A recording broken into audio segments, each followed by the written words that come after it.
After seeing the knight leave with his orders, Roland returned to the table. If you can heal small animals, why would you still think that witches are evil? The teacher said that witches can do things ordinary people can't. Sometimes it does not look bad, but this is the devil's ruse in order to lure more people. The girl's voice lowered. I've never seen the devil, I swear. Of course you haven't. That is just one of the church's lies, and your teacher was deceived as well, Roland comforted. The church lies? Nana exclaimed. Why? Roland shook his head and did not explain. Even if he tried to explain, they would still not understand. When civilization had not yet developed to a certain extent, these sort of strange things would always happen. Even without personal gain, people would automatically attribute man-made, natural disasters or any unexplainable phenomenon to the invented culprit behind this, and historically speaking, the blame always fell on the women. And in this world, if witches possessed powers of unknown origin, it was even easier to become the target of the church. The church could allow for the witches to be ordained as saints by saying they were the gifts of God, or the witches could be hunted, proclaiming they were the demon's advocates. However, once the former was chosen, monotheism would greatly lose its power because the appearance of the witches had nothing to do with the church. If churches that believe in other deities also recognized the witches as saints, and everyone was the chosen one, which church's God was the true God? The prerequisite for the coexistence of polytheism was that the gods were real and could restrict each other. Since gods did not exist and were only hearsay icons, why should the other party share the world? So any faith would claim that they believed in the true God, and the infidels would have to be eliminated. So they could only choose the latter, to spare no effort in destroying the witches. This was irrelevant to preference, it was all about gain. There was a living chicken in the castle's kitchen. It was still kicking and fluttering when the knight carried it by its wings. The next thing left Nana stunned. Roland pulled out the silver knife, and stabbed the chicken once. The knight held it in place firmly, and he let Nana treat it before he tried a different method and continued. He did this repeatedly. When the chicken finally died, Roland had a better understanding of Nana's ability. She could restore the damaged parts, including splits, fractures and bruises. But if the body part was completely missing, for example, after the chicken feet were cut off, she could not regenerate claws. But the broken claws could be connected if she used her ability to make the fracture intact. Finally, she could not reverse life and death.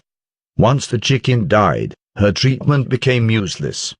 Throughout the whole treatment, Roland did not see the sticky water that she described.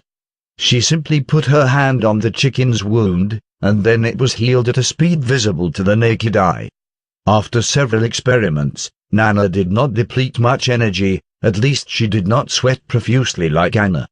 Only Nana was dissatisfied, as she felt it was too much to treat the chicken like this, so she kept staring at Roland even after the experiments.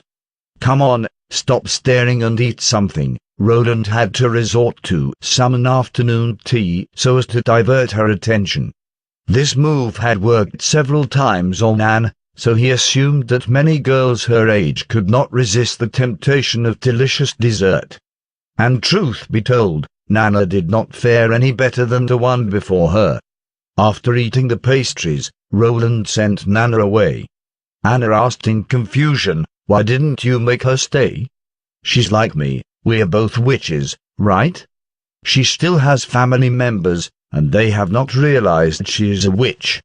Anna whispered, "It's just a matter of time." "Yes, sooner or later," Roland sighed. "So anyway, the later the better. Do you miss your father?" She shook her head, and her eyes were like a calm lake with no ripples. It seemed that the betrayal by her father had left her completely disappointed. But even without any relatives, she still had friends. "Nana will come often. In fact, I intend to let her come every 2 days to train her ability." Hearing this, she blinked her eyes and nodded quickly. Do you want to go back to Carl's college with her, and learn from the other kids? Anna did not answer, but he felt he heard her thoughts. This situation won't last too long. As long as I'm here, you'll eventually live like ordinary people, and not be hunted wherever you are or sent to the gallows. This day will come, I promise, says Roland firmly. Since Carl van Bait took over the project, Prince Roland immediately became idle. He stayed in the castle garden every afternoon, practicing with Anna or Nana. Now Anna's training no longer required additional clothing. Even if each finger was in flames, she could skillfully operate them without lighting up her witch hat by accident. Nana also put on a set of witch uniform. Although she was reluctant to practice, for the sake of afternoon tea, she still poutingly did so. Watching the two witches dangling in the yard, Roland's wicked humor was greatly satisfied. Occasionally he would go to the foot of North Slope Mountain to check on the progress of the project. After more than 2 weeks of construction, about 100 meters of the city wall had been built. In the absence of the theodolite distance measurement, Carl asked the craftsman to use a piece of wood at the same time every day, according to the shadow of the sun, to determine the distance and flatness.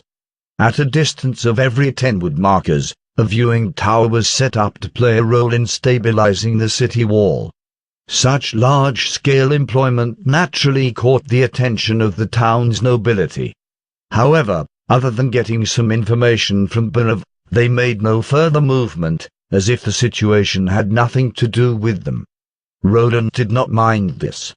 These people's family businesses were in Longsong Stronghold and would certainly not stay here to help him guard Border Town.